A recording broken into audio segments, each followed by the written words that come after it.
Bonjour, ici David, bienvenue dans cette nouvelle vidéo dans laquelle nous allons voir comment devenir riche sans gâcher sa vie. Mais avant de démarrer, je vous laisse 2 petites secondes pour que vous puissiez cliquer sur le bouton abonner et faire partie du groupe des investisseurs qui souhaitent performer dans leur investissement et devenir libres et affranchis. Si vous aimez cette vidéo, pensez à me le faire savoir en cliquant également sur le pouce up. Comment devenir riche sans gâcher sa vie? Est-ce possible? Nous avons tous entendu le fameux dicton « l'argent ne fait pas le bonheur ». Eh bien, j'aime beaucoup cette phrase qu'a écrit Warren Buffett et qui dit « l'argent ne fait pas le bonheur, mais la pauvreté non plus ».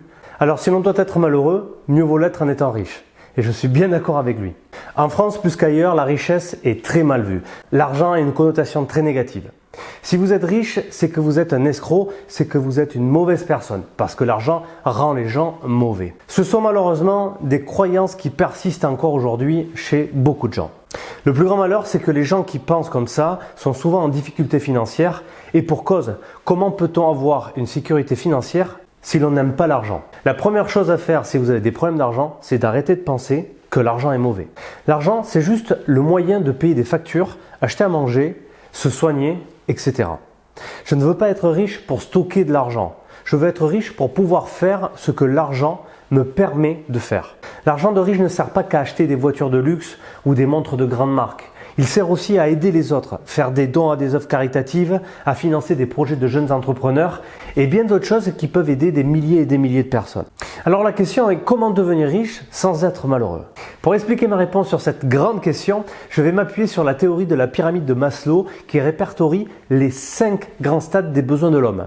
Et je ferai un parallèle avec les différents stades de la richesse et du stade de l'investisseur immobilier pour savoir où se situer sur la pyramide de Maslow.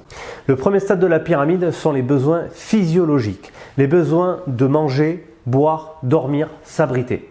C'est le stade de la survie. À ce stade, vous ne possédez rien. C'est le stade dans lequel se trouvent malheureusement les sans domicile fixe qui essaient de survivre chaque jour.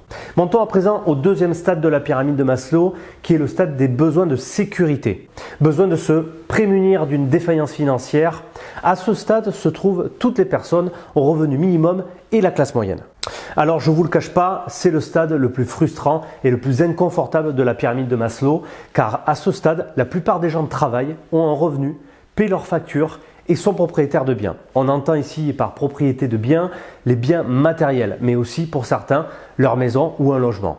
Le besoin de sécurité à ce stade est très fort car c'est le stade dans lequel on est toujours inquiet, vulnérable, on a la peur de tout perdre. Je vais vous raconter la discussion que j'ai eue avec un ami la semaine dernière qui me racontait l'histoire d'une personne qu'il a connue qui était justement à ce stade-là. Il était chauffeur de bus, marié, 2 enfants. A priori, tout allait bien. Un jour, il perd un membre de sa famille. Alors, je ne sais plus si il m'avait dit que c'était son père ou sa mère, mais bref. Le fait est qu'il est rentré dans une grave dépression, ce qui a provoqué la perte de son emploi. Il ne sortait plus de chez lui et ne voulait voir personne. Sa femme a également fini par le quitter. Ne sortant plus de chez lui et ayant perdu son emploi, il n'avait donc plus de revenus. Il s'est fait saisir tout ce qu'il avait et il est aujourd'hui descendu au stade 1. C'est l'histoire triste d'une personne qui a tout perdu du jour au lendemain suite à un accident de vie et qui vit aujourd'hui dans la rue. Le stade 2 de la pyramide de Maslow représente l'étape de la sécurité, de la consolidation de sa situation, éviter de redescendre au stade 1 et permettre de passer au stade 3. Le stade 3 représente les besoins sociaux, les besoins d'appartenance, d'amitié, de relations. C'est ici que beaucoup de monde fait l'erreur de passer au stade 3 directement avant de passer au stade 2. Une des conséquences sont les très nombreux divorces enregistrés, dont 85% mettent en cause des problèmes d'argent. Vous devez avoir consolidé et sécurisé vos revenus avant de passer au stade 3, puis passer au stade 4. Le stade 4 représente sur la pyramide de Maslow l'estime. Le stade dans lequel on a besoin de reconnaissance, de confiance en soi et de respect des autres. On retrouve à ce stade la classe moyenne supérieure et les investisseurs immobiliers qui possèdent quelques appartements et qui pour certains sont devenus rentiers. C'est-à-dire qu'ils se sont créés d'autres sources de revenus que ceux du travail qui leur ont permis d'arrêter de travailler. C'est le stade où l'on se sent plutôt bien quand on se lève le matin. On n'est plus préoccupé par les factures à payer, tout va bien. À ce stade, on apprécie autant le samedi que le lundi ou le jeudi. On arrive ensuite au niveau 5 de la pyramide de Maslow qui représente l'abondance, l'accomplissement de soi. C'est le stade où tout est possible. C'est le stade des investisseurs et des entrepreneurs qui ont réussi à devenir multimillionnaires, voire milliardaires. Quand vous faites partie de ce stade, vous pouvez changer le monde. Vous pouvez aider des milliers ou des millions de personnes. Ce sont des personnes comme Bill Gates qui vient en aide aujourd'hui à des millions de personnes dans le monde au travers d'ONG et d'associations. Ou encore Elon Musk qui veut totalement changer le monde avec ses projets de conquête de l'espace et de vouloir atterrir un jour sur Mars. Ou encore ces fameuses voitures électriques Tesla que tout le monde connaît. Ces deux personnalités que je viens de citer à l'instant sont extrêmement riches. Mais sont-elles de mauvaises personnes? Sont-elles des escrocs? Non, ce sont des personnes qui ont travaillé intelligemment, ce qui est très différent que de travailler dur. Travailler intelligemment va vous permettre de créer une richesse qui va vous apporter quelque chose à vous-même et également aux gens qui vont vous entourer.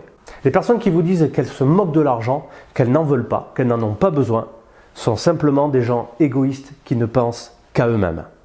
Plus vous êtes riche et plus vous pourrez venir en aide aux autres car vous n'êtes pas obligé d'utiliser cet argent que pour vous. Vous pouvez, comme le fait aujourd'hui Bill Gates, l'utiliser pour aider des milliers de personnes au travers le monde.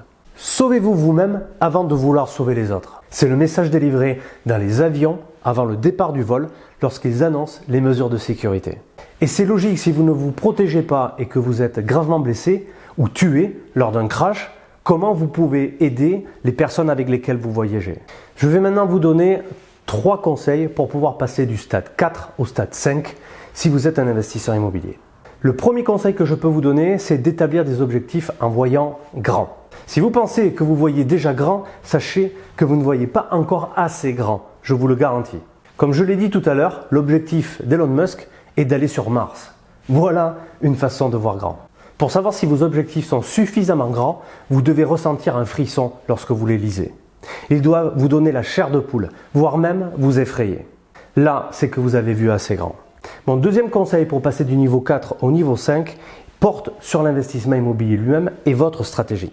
Si vous avez jusqu'ici investi dans l'immobilier en achetant un appartement après l'autre, sachez que si vous continuez avec ces stratégies, vous n'atteindrez jamais le niveau 5. Pour atteindre le niveau 5, en investissant dans l'immobilier locatif, vous devez acheter plusieurs lots.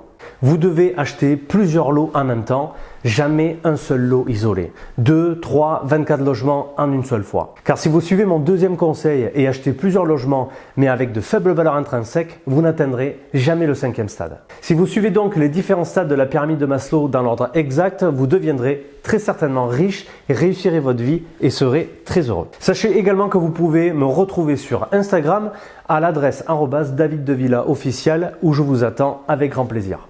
Merci encore et à la semaine prochaine. Ciao!